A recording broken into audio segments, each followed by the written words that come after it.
You could probably already tell by the title of this podcast, but just in case, a heads up. Adult language will definitely be making an appearance. So if you're at work, around the kids, or just in front of some judgy pets, might want to grab some headphones. Here we go.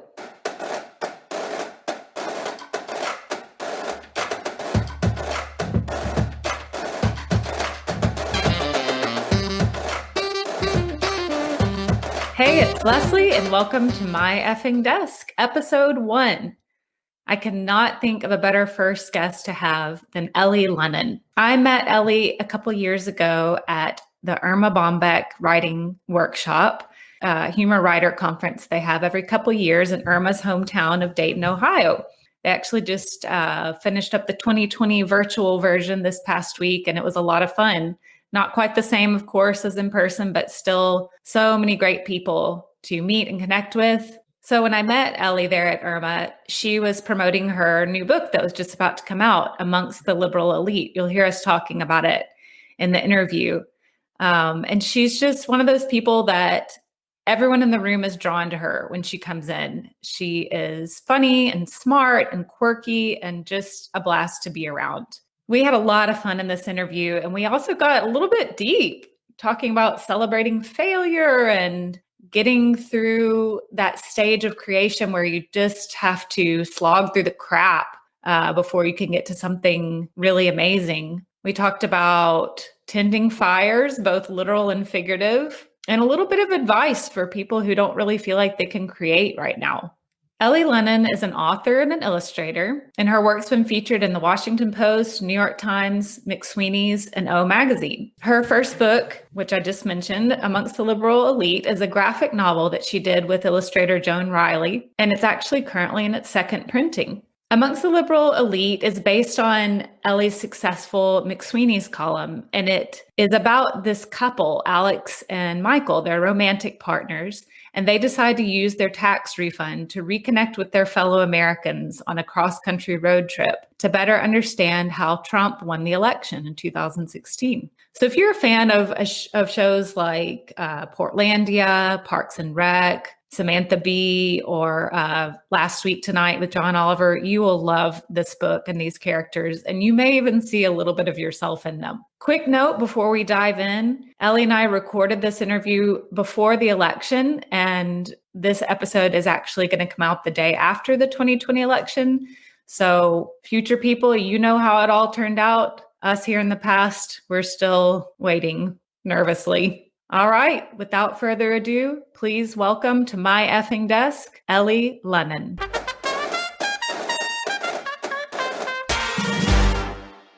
Thank you so much, first of all, for being on the show. I just knew, I thought of you instantly when I first started floating the idea of a podcast for mom creatives with advice that they can actually use. You were so supportive and excited, and it just was great. And besides being supportive and generous as you always are, I know you get it. Like you live this. This is, you're right there in the trenches with the rest of us. So well, I am such a fan of you and everything Aww. you do. So I am 100% sure this will be wonderful and useful and funny and actionable and all those things that you make it go. So yeah, I'm thrilled to be here. Awesome. Well, I was, kind of digging around a little bit in your past and just seeing how many more talents you have than I even realized. Like, do you think creativity has just always kind of been there for you, or was it something that you've really honed in on later?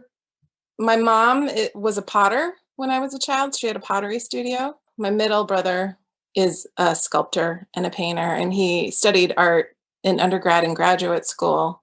And most of my mom's side of the family has a natural ear. They can play by ear with most instruments. So I feel like, I was surrounded by creativity from birth. And it's sort of amusing, especially from the writing standpoint. I didn't put two and two together, but my mom would write these huge Christmas letters. Like she'd make a Christmas newsletter, right? And we would fold them and stick them in the Christmas cards. And she would say, I don't understand why people just sign their names. Like, tell me a story. And I think that sort of shaped me more than I realized, that people want to get into the personal and the specific. Sometimes just writing your name doesn't cut it. The thing that was really great about my parents was my dad, I think he has always had an artist's heart and never had the opportunity to explore it, right? Because he grew up in rural Appalachia with nothing. My mom wants to do pottery. He builds her a studio with a kiln and wheels and the whole nine, right? I casually mentioned that maybe photography would be fun. So he built me a dark room with all of the things that he had accumulated in Guam, right? So I had a developing sink. I had the light thing. I would roll my own film in this little closet that he converted. He has encouraged and applauded everything we've ever wanted to do creatively. It was interesting. We came to the Artist's Way at the same time, my dad and I. Wow. We both had started morning pages, and then we saw each other. We lived far apart at the time. And he came up to visit, and he pulled out a notebook in the morning, and I pulled out a notebook in the morning. And I was like, wait, are you doing morning pages? And then we just had a whole Julia Cameron love fest. But I think that he has an artist's heart. And no one ever said that art was a waste of time, which I feel like a lot of people, that it's not useful or constructive, or there's better things to do with your time. It's not productive. I was lucky enough to not have that experience. And I think I really went on a tangent from your No, question. that's great. I mean, I was just thinking that makes sense, like why you make the time for it even now, because it seems like it's always been just a really integral part of who you were, how you grew up, and seeing it as something that's valuable. It's not extra. It's not the icing on the cake. Yeah. Something I especially treasure about my dad and this endeavor is that when I go to see him, he's like, look at what I messed up. Look at this disaster. Look how I'm trying this new thing, and this is what happened. It flew across the room and broke the wall. But he's like still so excited by the failures, because they mean that you're pushing yourself and trying something new and exploring. And like, if you're not breaking something, then you're probably not trying very hard. And do you feel like you've been able to internalize that in your own work, like to kind of accept failure and even celebrate it like that? Maybe not with quite as much excitement. But what I do think it's given me the courage to do is like, why not me? Why don't I try that? Okay, I'll write a graphic novel. Sure. Like, it's just, let me try it. Like right now, I have a picture book. I've never done a picture book. I think that it's really nice to not know that I shouldn't be able to do something. So I'll try it. And some of the things stick and some of them don't. I will say that I am fine knowing that it's not all going to be good. And it's like Ira Glass says, right? Like, you have to be willing to make a bunch of crap. And that's so hard. Make it better. Yeah. But it's the only way, right? You got to slog through it, because you'll never get to the good stuff if you just And stop. it doesn't have to be hard, because I think that you're your hardest critic, right? And so when Joan Riley, brilliant illustrator and graphic narrative writer and wondrous human being in general, she and I did the graphic novel together. And at one point she's like, okay, we're going to use my mantra. And I think it was Voltaire that said it originally, but we've kind of co-opted it. But basically, like, don't let the perfect get in the way of the good. Yes. Because done is better than perfect, like, full stop. Absolutely. And when I think about, like, how it is online, right? Like, don't you find that if you plink out something really fast, like an emotional microblog or whatever, that's always going to do better than the thing that you agonize over and edit and spend days on and whatever, right? Like, people react to raw, and people react to true, and people react to vulnerable. And I think that if you're fucking up, you're doing all of those things. Yes.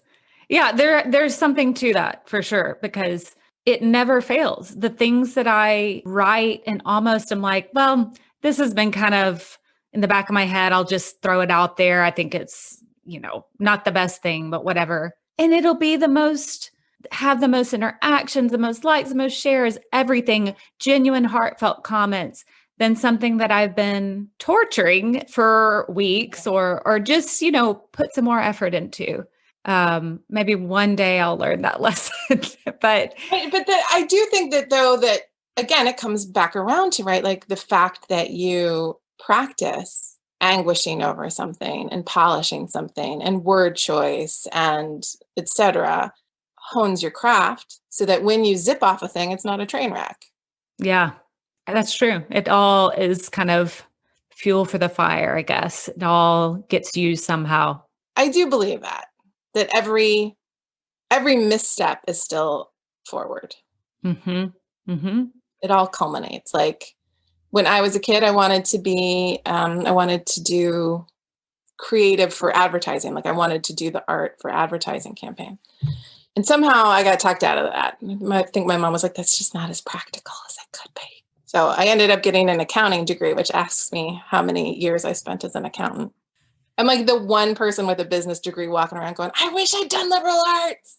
But I mean, I still studied art and took a bunch of classes and read, and you just consumed art aggressively. Like I love a museum. And then the writing came together, and now I am doing two things I love together, right? Like it seems like all that art was sideways, and honestly, I'm using my marketing and accounting background to budget how to self-promote, like what's too far, it all adds up. Do you think that motherhood adds into that? I mean, kind of like the topic of this, sort of like squeezing in your work and making it in spite of everything else that's pulling you all these different directions. And it feels like a hurdle, I feel like, for so many people that like, I've got to do everything else first before I get to my art. No, I do it the other way, if we're being honest. I do the thing that is on fire. And if it's my kitchen, literally on fire, then I will stop and deal with it. If my kids are having a meltdown because I haven't fed them yet, then I will do that. But sometimes the fire is in me, and sometimes I have to put it out. In this glory that is 2020 pandemic party time, I'm not writing as much because writing is much harder with kids. For me, anyway. Like I can edit with my kids around, but to immerse myself in a character or really follow through a thought coherently, I need a minute. I'm not a fast worker. However, I can draw with my kids around. I can illustrate. I can do that stuff. So I've been doing a lot more of that during the pandemic. And a lot of times my kids want to do it with me. Like if I'm doing most of my art stuff right now, I draw it digitally and then color it by hand. When I'm working digitally, I will print out multiple copies of the thing that I am doing so that my kids get to color what I'm working on beside me. And then they're into it, right? I love that. That's incredible. First of all, just going back to what you said about like tending to the thing that's on fire first. And sometimes that's the kitchen, and sometimes it's virtual learning or whatever it's going on. And sometimes it's you. So for them to just kind of know that and see that as normal, like that's how they're growing up. And then to have a chance to participate in your art by coloring the picture. I could just picture that. And it's great because I see, to me, that's like the extension of what your dad did with y'all. Yeah. Yeah. He definitely gave me the courage to try pretty much anything. And my husband is a stagehand for Broadway. So what? I didn't realize that. So like our whole lives are in support of art and singing. And so this is a perfect segue to something that I was going to say for later, but now I'm going to ask you now. Are you going to turn in Amongst the Liberal Elite to a Broadway musical? And if so, I'm available to choreograph. I will choreograph the shit out of that. Rock Alex pretty hard, I'm not going to lie. I really, really, really, really want them to be obsolete. I want them to not be relevant anymore. Yeah. Like what's going to happen? I mean, it would be the best problem to have, right? If things go our way in this election and the nightmare begins to come to an end, because there's a lot of, let's be honest, like nothing's going to switch from one day to the next, but we switched to working mode, like forward mode, like right. But we don't have all that fodder It's a good problem to have. In my experience, the left is not ever going to run out of ridiculous, Excellent point. cartoony aspects. But it is, I cannot write them. I mean, I've done a couple columns since the pandemic, but not much because those characters are walking doom spirals, right? So I don't find that to mesh well with parent. No. Yeah, No, it's best to step fine. away You're not from going to that. get it. Yeah, like I can't, like all the comforting things that you offer your children, that's like the antithesis of what I would Right. be offering my characters. So it's hard to switch between the two. I think that's such a good tip, though, or tool, if I don't know, to switch to whatever is working at the moment. Like you said, writing right now, that's just not realistic. I can't get in that place I need to get into to really immerse myself in the characters or whatever it is that I'm working on. But art does. I can draw with my kids around. So Yeah. having the Because flexibility to make it work. yeah. And if you, in my experience, if you dig in, like there's the trudgery, right? And then there's like, inspiration-y part, right? Like, and you have to do the drudge work 100%. Like sometimes you just have to sit down, butt in the chair, all that stuff they say. However, if you hammer at it and hammer at it and hammer at it and just pull it like it's teeth, it doesn't sing. It never sings. It never feels true, right? And sometimes when you're doing a larger work, a book length, whatever, and you just have to get to the next chapter and you pull your teeth and you get there, but knowing that you're going to go back and edit that later, right? Like that you can massage it. But in my experience, I never love a thing that I've had to really painfully force out of myself. Do you set goals for yourself like each day? Like I need to get a certain amount done, a certain word count when you're writing, or is it sort of doing something? How do you do that? Because I'm so random, kind of my brand, but it's in all my things. I work very much project by project in the moment kind of thing. For the Amongst the Liberal Elite book, we had to do that so quickly. I did nothing else that entire time. That was 5 a.m. to 10 p.m., that book. But it was fun.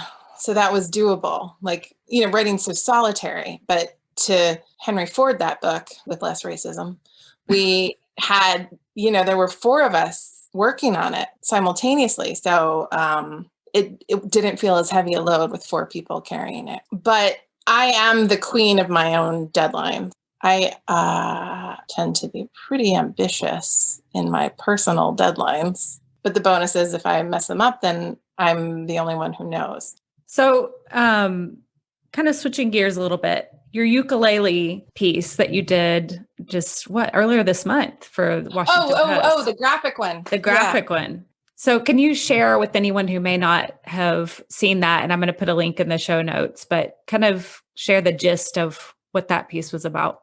I've been playing the ukulele for quite some time, right? Like I am a cancer survivor. And after I finished my chemo, I was rocks dumb. Like it just was, I could not form any sentences. And I was working on all these ways to kind of deal with getting my brain back without getting totally frustrated. Like, so for example, if I was speaking to you, I would lose my words and not be able to finish a sentence. If I wrote it down, I could usually catch up to the word by the time I was done writing the sentence, right? Like there was just a lag. So one of the tools that was recommended to me to try and strength train my brain, right, was learning an instrument. And because I did not have the best experience with the piano, right, and guitars, like steel strings, they hurt. I'm very whiny. I don't want something that hurts and is complicated. And nobody wants to play the pan flute.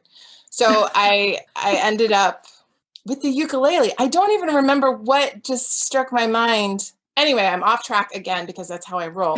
I wrote this piece. It started out as a guide for people that wanted to pick up the ukulele while they were in quarantine. And I was just doing that. I was just going to send it to some friends. And then O Magazine sent out a call for pitches about trauma. And I zipped off something, not my best because I did it fast and I didn't want to. And then I slept on it, and it was past the deadline, and I woke up the next morning and I wrote her and I was like, I can't stop thinking about this, like about how the ukulele saved me from trauma, like how it healed me, and all these people want to use it as a tool for healing now too.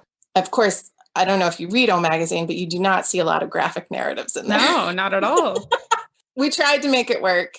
And she's like, can you turn it into a prose piece?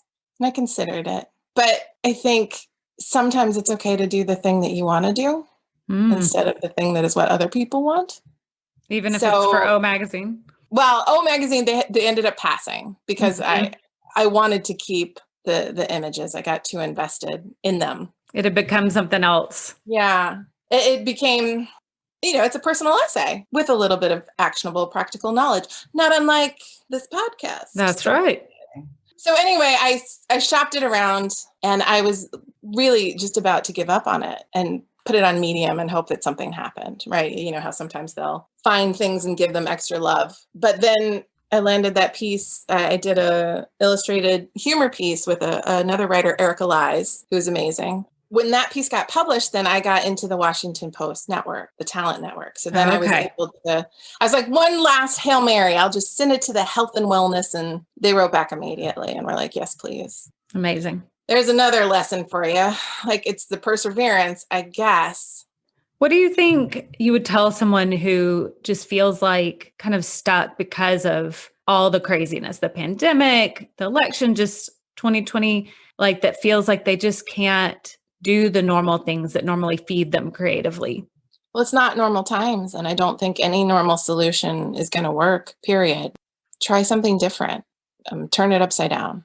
I do a lot of watercolor, and I was getting tired of it. So I was like, you know what? I'm going to just get out my Crayola markers and just try something different, or take a old piece of furniture and paint it. I have to do that sometimes. Like, I need to work big and physical and practical, especially when you're working online, right? Like if you're typing into your computer and you've got a huge Word document, but what can you see that makes you feel like you accomplished something, right? Sometimes I have to physically manifest some stuff.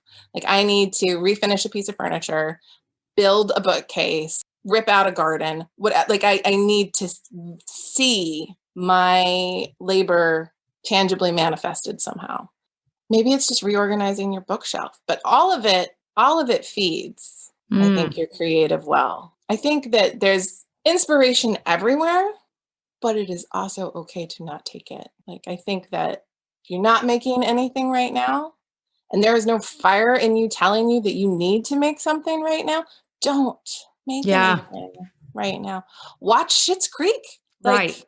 There's this TV series called Agents of S.H.I.E.L.D. or something, right? Oh, yeah. And my husband does not watch it. He's like, but when my husband's working, I have nights to myself, right? Like, so I have my TV shows that I watch myself. He has not left the house since March. So at the end of the day, I'm watching what we watch together. And I was having a really hard time. And I realized, I was like, I need you to do bedtime. I'm not going to do anything. I'm going to watch like the 3 episodes of S.H.I.E.L.D. that I have from last March that I never watched. Mm-hmm. And at one point I realized I was just sitting there, like my face was hurting. And I was like, why did my face hurt? It's because I could not stop smiling. Like, it was the thing that like sucked me in. And I wasn't like, oh, what's going to happen next? Like, let me analyze the plot. I wasn't like, this is too close to reality, traumatized. This was like just candy. Yeah. And, but not the kind of candy that makes you feel sick after. Like, it was joy. And I was like, I should be doing this more. So I am trying to, yes, I'm reading all the anti-racism and white supremacy in me and the John Lewis March trilogy, all of those things. But also I am reading Haven Kimmel in between, or Abby Sher. When I finished chemo and I was in that weird lurchy place where I was starting to be able to think, but I was still really dumb and really, really struggling to follow things, I read the Twilight series, and it will forever hold this amazing place in my heart because it was perfect. It was simple structure, simple sentences, simple plot, And yet I loved every second for what it was. It was I know there are people that will dog on it day and night, and I'm not going to tell you it's a work of literary greatness. It was, however, a joy to read for me. I mean, we need those things, right? Like the things where we can just delight or giggle or just forget about what we're supposed to like or what we're not, and sometimes just survive. I was embarrassed to tell my sister earlier in the pandemic that I was watching, I can't even remember the name of it. It was some just cheesy girly show on Netflix. What was it? I'll have to look it up. But it's set in the South and they have these horrible Southern accents, which is one of my biggest pet peeves. Right. And she was like, Leslie, like you're watching that. You're the last person on earth I would expect to watch that. And I'm like, I know, but I love it. Everything is sunshine and rainbows. It all ends well. I don't have to think too much. We need to normalize that, especially now, like sometimes you need the candy. I think as humorists, which I know we both are, when we're not doing all our other things, it is incredibly important to remember what a relief it gives people to laugh. Like as Hannah Gadsby says, right? That's the releasing of the tension, right? Like that's what we give people.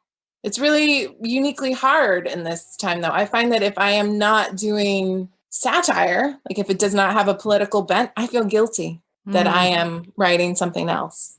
Because like somehow in my mind, I can justify making the jokes if they have a purpose and they are a barb to try and, improve society, as is allegedly the goal of satire, of good satire. I find myself in the same struggle. It's like, this isn't doing anything. It's not shaking things up enough. It's not. And, I think people get tired of seeing that stuff. Like, sure, they can appreciate it. They may love it. But even writing satire and reading a lot of it, that's not all I want to read. I want to have stuff that is just a dick joke. And that's it. It's not a larger commentary on dicks or... It's not a Me Too joke. It's not about sizeism or anything else. It's just, No. Look, I know we are kind of running close on time and I got to pick up the 5-year-old soon. But before we jump into the lightning round, I want to give you a minute to say something about Stephen King's On Writing, if you so desire. Oh my God, that book. I could write a whole freaking treatise on that book. Go. Because I hated it. Everyone says that that's their favorite writing tome. And I spent the whole time angry, which fuels a lot of my writing. I'm not going to lie to you. But when he starts out talking about how his wife was actually the better writer and how proud he is of her and yakety schmackety. And then he goes into his whole pompous diatribe about how humble he was and how hard he worked because he would just lock himself in the laundry room and do work, like write his great works while she did everything else. And I just, the whole time, that whole chapter, I was like, did you change the laundry over even once, Stephen, while you were in there? Did you clean out the lint filter while you were sitting there and it was getting hot against your back, Stephen? Did you? And then when he talks about how he constructed this ornate office for himself to work and then he could never work, so he just stuck a disc under the eaves and that was so much more. I mean, good for you, Stephen. But like, that is not how most of us create, right? Like most of us, we have to work in the margins. We are writing on top of the laundry machine as it's going because we're waiting for our kids' shoes to come out because they splashed in a puddle and they're supposed to be at T-ball in 20 minutes, right? Like we know exactly what you can write in 27 minutes, which is a Paw Patrol if they're skipping the commercials. I think though too that sometimes when you have a time constraint, you almost do better work. You at least get done work, right? Like it's easier to accept the good instead of the perfect if you have a time cap. I think that's the twisted advantage that comes out of this, right? Or it could, if you have all the time in the world, you take it. If you don't, you got to make it work. It may not be perfect, but it's good enough.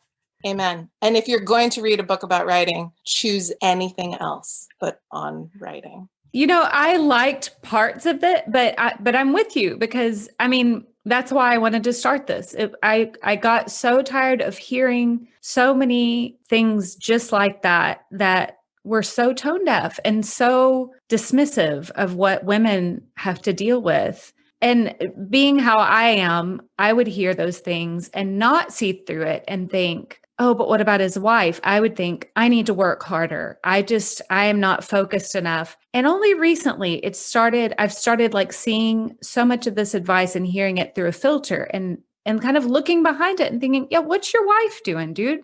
That whole time? Who's watching your kids? The other thing he said that made me crazy was that he said that if he gets an idea, he lets it go. And it has to come back to him at least 3 times before he decides that's a thing that he should write. I'm like, well, I can't keep track of how many times we've had Kraft this week, mac and cheese, instead of... You don't have a tally board for each of your ideas where you're chalking like, who's it up. got that much free brain space? Like, congratulations. Like right now, I'm like, I don't know. Do we have graham crackers? Like this is what I'm hearing in the back of my head while I am trying to have this conversation with you. And I can hear my children. I just heard one like knock on the door and then like flow. Remember flow? Like that flow you could get into creatively. That is liquid gold. Like that is.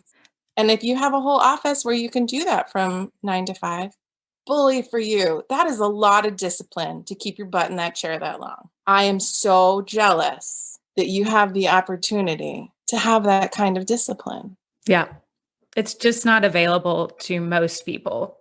But all these women who fall into that trap of like, I can't write until my house is clean. Oh no, it'll never happen. That's you not wanting to write. Love it. We could keep going all day. All right, let's hit it with the lightning round. You ready? Okay, I think so. Okay, so what's your effing desk? Like your creative area that's just yours. It may not even be a physical place, but your area that's only yours. It's roving. I have 2 pieces of equipment that are just mine, my laptop, and I have a fancy iPad for drawing. But I can take them anywhere. So sometimes it's the library, not in a pandemic, obviously. Sometimes it's the laundry room. Sometimes it's the basement. I gave up on trying to have a space. I would get angry when it would be infiltrated. So now it's just me. I get that. What's keeping you sane right now? Art, painting, music, both my own and others. Favorite Twitter or other social media account to follow? I'm trying to quit. So that's so healthy. I'm not trying to quit, but I really enjoy the illustration hashtag on Instagram. Okay. If you could do anything else besides what you're doing right now, what would it be? Sleep. Oh, yes. It's not been a lot this pandemic. No. What's the best advice you've ever gotten? Don't let the perfect get in the way of the good. That's so good. What about the worst? Blue eyeliner. Oh, Someone told me to try blue eyeliner. No. No. It's making a comeback though. Why? So are leg warmers. And mom jeans. We won't even go down that road. Europe pants. Fascism. Oh, coming back. All right. Fill in the blank. Imposter syndrome is? Cowardice. Wow. Cowardice. This is great. I'm learning so much. I'm going to think on that. What was the last thing you read? Emily Bernard. It's a brilliant book. Brown is the body. Lyrical, beautiful. It is heart-wrenching. What is it? Like the title line is like, brown is the body I was born into. Black is the body of the stories I tell. Oh, God. I just got shivers just even trying to say it again. God, she's so good. I got to hear that. Check that out. Which phone app do you use the most? It's probably Facebook. I hate to admit it. I know. But you're working on it. I'm working on it. But as a writer, it's such a promotional tool. Absolutely. It's a double-edged sword. I know. Last one. What's next on your bucket list? Professionally or personally? Either one. I would like to hug someone. Yes. I would like to do a slow, awkward, kind of rocking back and forth. Like goes on too long, whole hug. That's what I would like to do. It's crazy how bucket lists have changed. Right?